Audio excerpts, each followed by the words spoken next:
So the next question will be 5.8. Steam flows steadily with a velocity of 10 meters per second into a nozzle at 400 degrees Celsius and 800 kilopascals, and leaves at 300 degrees Celsius and 200 kilopascals. The nozzle is not adiabatic, and hence there is a heat loss which is found to be at a rate of 25 kilowatts. The nozzle inlet area is 800 centimeters squared.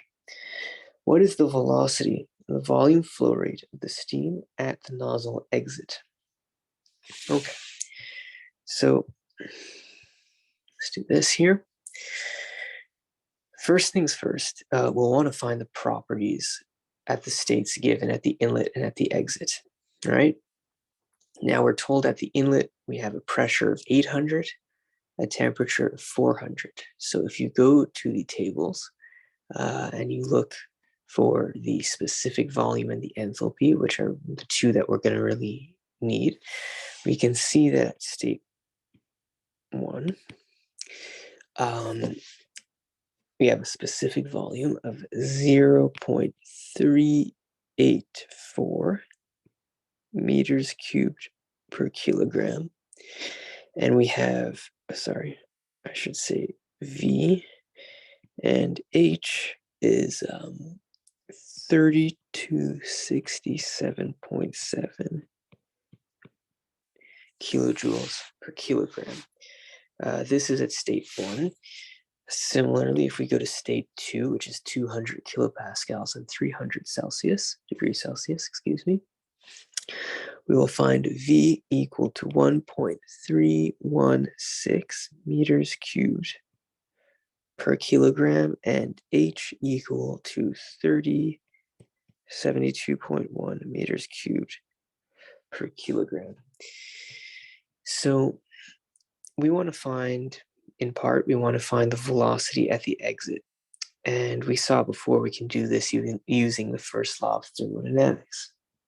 Now, in this special case, we're told that it is not adiabatic. There is some heat transfer, and the heat transfer is such that we are losing 25 kilowatts of heat. So if we write out the first law, and work, by the way, is still 0 in a nozzle, but the heat in this case is not. So Q, which is minus 25 kilowatts, minus W, where W is 0, so it's just minus 25 kilowatts, equals m dot times the change in enthalpy between the inlet and the outlet, plus m dot times the change in kinetic energy.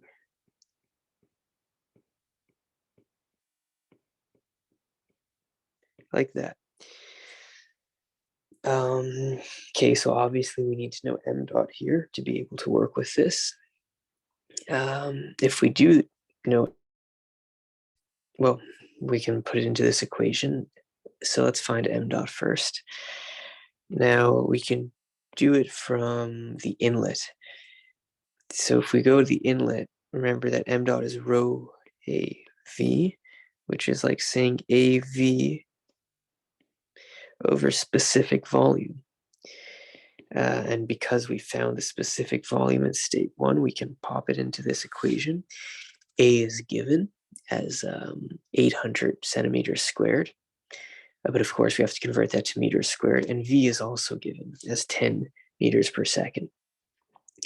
So if we go 0.08 meters squared, which is the area, 10 meters per second, divided by 0.384 meters cubed per kilogram, we end up with a mass flow rate of 2.082 kilograms per second. Okay, so what's next for us? So if we go back here and we manipulate this a little bit more, well, we can do this in 2 ways, actually. Either we can plug in m dot everywhere and do this all in terms of the amount of power, Or we can divide this entire equation by m dot and do it on a per unit mass basis. So I'm going to do the second thing. So instead of 25 kilowatts, I'm going to divide it by 2.082. And when you divide it by 2.082, we're going to be getting it in terms of kilojoules per kilogram. Okay. And then everything else, of course, these m dots will go away as well. So if we do negative 25 over 2.082 equals H2 minus H1 plus V2 squared over 2,000 minus V1 squared over 2,000. And if we manipulate this a little bit, we end up with H1 plus V1 squared over 2,000 plus Q dot, which is the heat transfer. It's this guy per unit mass. So we'll just minus 25 over 2.082 equals H2. And H1 and H2, remember, we already know them. This is the inlet, and this is the exit. So that's all good. That the H1 and H2, we already know them. That's fine. Sorry, where was I? Yes, H2 plus V2 squared over 2,000. Now, we know V1. We know V2. We're trying to find V2. We know H1. We know H2. We have all the unknowns except for V2. So all we have to do now is solve algebraically for V2. We get over here. If we do that, V2 is 606 meters per second. And that's the first thing we're asked is V2. We're also asked for the volume flow rate at the exit of the nozzle. So remember that m dot equals rho volume flow rate. In other words, m dot over rho is the volume flow rate. Now, we know m dot, so the question is, well, what's rho at the exit? Well, rho is just 1 over the specific volume.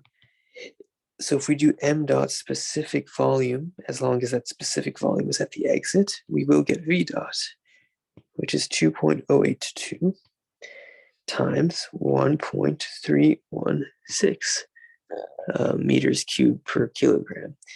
And if we do that, we will end up with 2.74 cubic meters per second as our volume flow rate.